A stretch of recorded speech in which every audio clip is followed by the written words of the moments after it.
Mr. Speaker, it seems to me that some members don't want to be concerned about the fact that there are 1.2 million elderly people not getting the care that they need. The legacy of her government will be blighting our NHS for decades.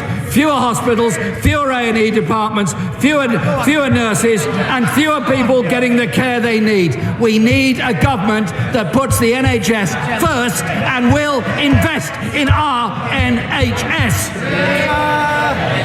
First of all, I have to say to the right honourable gentleman that he should consider correcting the record, because 54% of hospital trusts are considered good or outstanding, quite different from the figure that he has shown.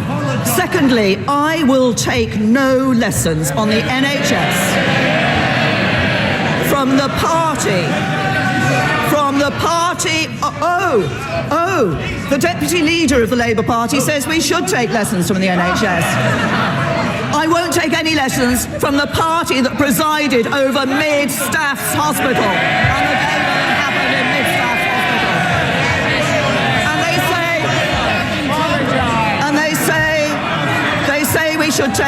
They say we should learn lessons. I'll tell you who should learn lessons. It's the Labour Party, who still fail to recognise if you're going to fund the NHS, and we are putting more money in, there are more doctors, more operations, more nurses. If you're going to fund the NHS, you need a strong economy. But now we know Labour have a different sort of phrase now for their approach to these things. Remember, Labour used to talk about boom and bust?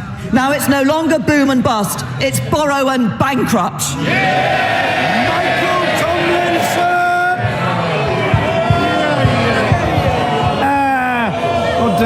We must get through backbenchers' questions and the Prime Minister's answers to them. Mr. Michael Tomlinson. Mr. Speaker, Brendan Cox will meet today with the Duchess of Cornwall to launch plans to bring communities together over the weekend of the 17th and 18th of June to mark the first anniversary of our colleague Joe's death. The aim of this, which has been called the Great Get Together, is for more than 10 million people across the country to come together as communities and neighbours for events such as street parties, for picnics, and, Mr. Speaker, even bake-offs. Will the Prime Minister join me and agree that such events, a moment of national reflection, but also celebration in our communities, will be a fitting tribute to Jo, and, as she herself said, remind us all that we have far more in common with each other than things that divide us? Prime Minister. I say to my honourable friend that I think he raises an extremely important point. I'm very happy to agree with him that as he says, what is becoming known as the Great Get Together is a fitting and, I think, important tribute to our late colleague Jo Cox, and I would like to commend her husband Brendan. I'm sure everybody around this house, across this house, will wish to do so, for the work that he's done. As my honourable friend says, it is important that we remember that there is more that brings us together than divides us, and I think this opportunity at this point of national reflection and celebration of the strength of our communities is an important one. As we face this future together, we do stand at momentous times for this country, and I think it's important that we remember that being united makes us strong, that we should recognise the things that unite us as a country and as a people, the bonds that we share together, and I think this is a very fitting tribute to our late colleague. Angus Robertson. Thank you, Mr. Speaker. In recent days, the Prime Minister... We'll be back to Prime Minister's questions in a moment, but just breaking news. To transform the... The partner of the best-selling children's author Helen Bailey has just been found guilty of her murder at St Albans Crown Court. Let's go straight to the court. Our correspondent there, Ben Ando. Ben, this verdict just through. Tell us what you heard.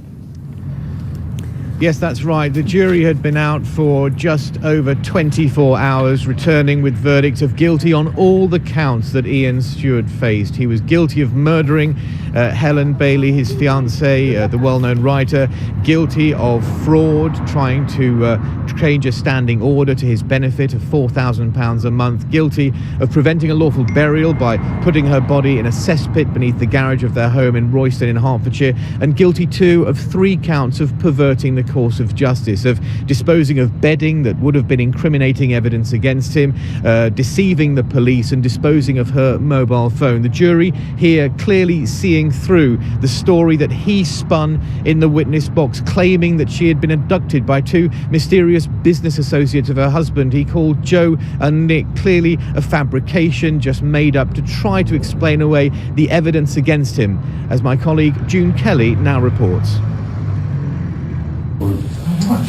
Police recorded Ian Stewart's arrest at his home. Arresting you on suspicion of the murder of Helen Bailey. You're joking? He was stunned he'd finally been caught out. For 3 months he'd been living with the body of his wealthy partner buried under the garage. Why? I don't understand. My name's Helen Bailey, and I'd like to introduce you to my new book, which is called When Bad Things Happen in Good Bikinis. Helen Bailey was a successful author. As well as murdering her, Stewart also killed her dachshund Boris, whom she doted on.